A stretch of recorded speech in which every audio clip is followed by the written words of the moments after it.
शासन निर्देशानुसार जून, जुलै आणि ऑगस्ट असे 3 महिन्यांचे रेशन धान्य एकत्रितपणे जून महिन्यातच देण्याचा निर्णय। धान्याचा तुटवडा भासू नये म्हणून 3 महिन्यांचे रेशन आगाऊ देण्याचा प्रशासनाने घेतला निर्णय। पावसाळा सुरू झाला असून नद्या नाल्यांना पूर येऊन परिस्थिती नियंत्रणाबाहेर जात असते, त्यामुळे लाभार्थ्यांना धान्य मिळत नाही। नाशिकच्या नांदगाव तालुक्यातील नागरिकांसाठी पुरवठा विभागाने 3 महिन्यांचे रेशन वाटप सुरू केले आहे, त्यामुळे रेशन धारकांना दिलासा मिळाला आहे। शासनाच्या निर्देशानुसार जून, जुलै आणि ऑगस्ट या 3 महिन्यांचे रेशन एकत्रितपणे जून महिन्यातच देण्याचा निर्णय घेण्यात आला असून नांदगाव तालुक्यातील स्वस्त धान्य दुकानांमध्ये धान्य पोहोचवण्याचे आणि वाटपाचे काम सुरू करण्यात आले आहे।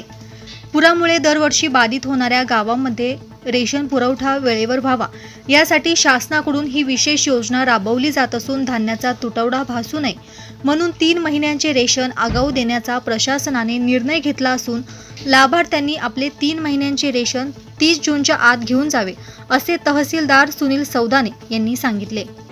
केंद्र शासनाच्या निर्देशानुसार नांदगाव तालुक्यासाठी कार्ड संख्या अंत्योदय 8736 आहे आणि प्राधान्य सदस्य संख्या आहे 1,53,889। आपण जिल्हा पुरवठा अधिकारी यांच्या निर्देशानुसार जून, जुलै आणि ऑगस्ट असं 3 महिन्याचं धान्य आपण एकत्र वाटप करीत आहोत। याचा उद्देश प्रमुख असा आहे की पावसाळ्यामध्ये नदी नाल्यांना पूर येतो, परिस्थिती नियंत्रणाबाहेर जाते आणि लाभार्थ्याला धान्य पोचत नाही, म्हणून शासनाने 3 महिन्याचं धान्य एकत्र देण्याचं ठरवलेलं आहे। नांदगाव तालुक्यामध्ये जूनचं वाटप पूर्ण होऊन गेलेलं आहे, जुलैचं वाटप चालू आहे आणि जुलैचं संपलं की लगेच ऑगस्टचं वाटप आपण करणार आहोत। हे सर्व धान्य आपल्याला FCI मधून 30 जूनपर्यंत उचल करून वाटप करायचं आहे।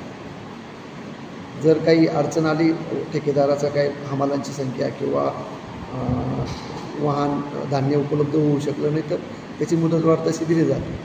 तर आपलं जूनचं धान्य वाटप झालेलं आहे, आता जुलैचं धान्य वाटप चालू आहे आणि जुलैचं संपलं की 8 दिवसात लगेच आपण ऑगस्टचं धान्य वाटप करणार आहोत।